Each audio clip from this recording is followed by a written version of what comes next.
सवाल यह है कि एफआईआईज इन्हीं पर दाव क्यों लगा रहे हैं। हर एक के पीछे एक सॉलिड वजह है। कैपिटल गुड्स में तेजी का कारण है सरकार का मेक इन इंडिया और घरेलू मैन्युफैक्चरिंग पर जोर। बैंकिंग सेक्टर के वैल्यूएशंस अब काफी आकर्षक लेवल पर आ गए हैं। और मेटल्स में तेजी की वजह अमेरिका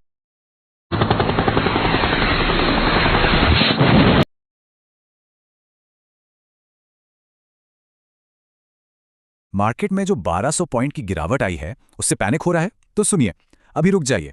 देखिए, जब रिटेल इन्वेस्टर्स ग्लोबल टेंशन्स की वजह से घबराकर अपना पोर्टफोलियो बेच रहे हैं, तब स्मार्ट मनी यानी फॉरेन इंस्टीट्यूशनल इन्वेस्टर्स जानते हैं क्या कर रहे हैं। वो चुपचाप हजारों करोड़ रुपए 3 खास सेक्टर्स में डाल रहे हैं। और नहीं, ये आईटी सेक्टर बिल्कुल नहीं है। असल में वो तो आईटी स्टॉक्स को इतनी तेजी से बेच रहे हैं जितना पहले कभी नहीं देखा गया। आज हम ठीक ठीक यही देखेंगे कि एफआईआईज अपने अरबों रुपए कहां पार कर रहे हैं, वो कौन सा बड़ा अमेरिकी पॉलिसी बदलाव है जो सब कुछ बदल रहा है, और कौन से स्टॉक्स अभी सबसे ज्यादा सुर्खियों में हैं। चलिए इस मार्केट को डिकोड करते हैं। हाँ, -1200 पॉइंट्स, ये वो आंकड़ा है जिसने फरवरी में सबको हिलाकर रख दिया। सोचिए, एक ही सेशन में सेंसेक्स इतना नीचे। लेकिन यहां एक बहुत जरूरी बात समझनी होगी। जो बड़ा पैसा है वो बाजार से गायब नहीं हो रहा है, वो बस अपनी जगह बदल रहा है। एक सेक्टर से निकलकर दूसरे सेक्टर में जा रहा है। और यही तो आज के इस पूरे विश्लेषण का सबसे बड़ा सवाल है। बाजार के इस उथल-पुथल को एक तबाही की तरह देखने के बजाय इसे बड़े खिलाड़ियों के एक बहुत सोचे समझे स्ट्रेटेजिक मूव की तरह देखना होगा। तो चलिए इस पहेली को सुलझाते हैं।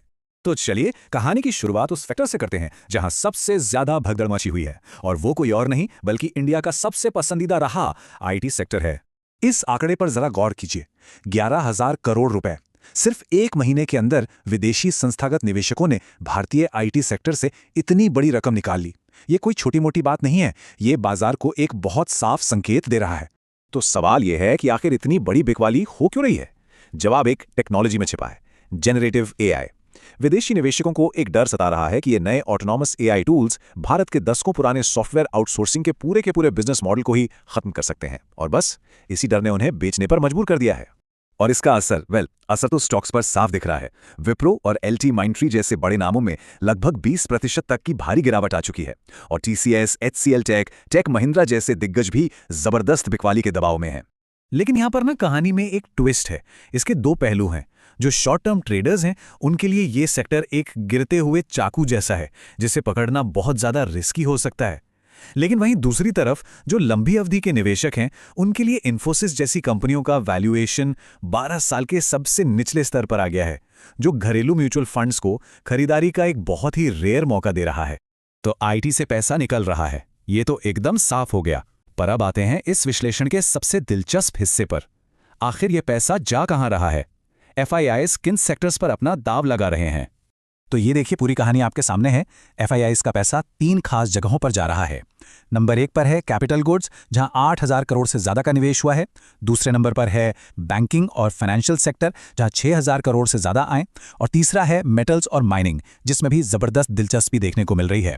तो ये तो आ गए 3 सेक्टर्स, लेकिन सवाल ये है कि एफआईआईज इन्हीं पर दाव क्यों लगा रहे हैं। हर एक के पीछे एक सॉलिड वजह है। कैपिटल गुड्स में तेजी का कारण है सरकार का मेक इन इंडिया और घरेलू मैन्युफैक्चरिंग पर जोर। बैंकिंग सेक्टर के वैल्यूएशंस अब काफी आकर्षक लेवल पर आ गए हैं। और मेटल्स में तेजी की वजह अमेरिका की नीतियों में एक बड़ा बदलाव, जिससे भारतीय स्टील पर टैरिफ कम होने की उम्मीद है।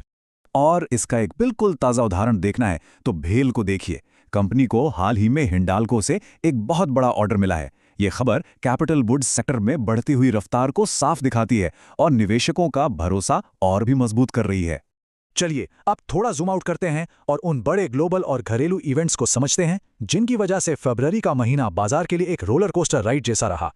ये टाइमलाइन देखिए, इससे पूरा फरवरी का उतार चढ़ाव समझ आ जाएगा। महीने की शुरुआत बजट से हुई, फिर अमेरिका भारत ट्रेड डील की खबर आई और बाजार में 5% का उछाल आ गया। लेकिन महीने के आखिर में अमेरिकी सुप्रीम कोर्ट के फैसले और अमेरिका ईरान के बीच बढ़ते तनाव ने सारी की सारी तेजी खत्म कर दी और बाजार को सीधा 1200 अंक नीचे ले आए। और हाँ, बजट की बात चली है तो फ्यूचर्स एंड ऑप्शंस में ट्रेड करने वालों के लिए एक बहुत जरूरी जानकारी है। बजट में एक ऐसा बदलाव हुआ है जिसका सीधा असर आपकी ट्रेडिंग की कॉस्ट पर पड़ रहा है।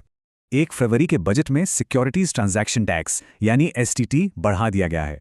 जैसा कि इस टेबल में दिख रहा है, ऑप्शंस प्रीमियम पर एसटीटी अब 0.15% है। यह बढ़ोतरी सीधे सीधे हाई फ्रीक्वेंसी ट्रेडर्स के मुनाफे पर असर डाल रही है। इसलिए अगर डेरिवेटिव्स में ज्यादा ट्रेड करते हैं तो थोड़ी सावधानी बरतने की जरूरत है।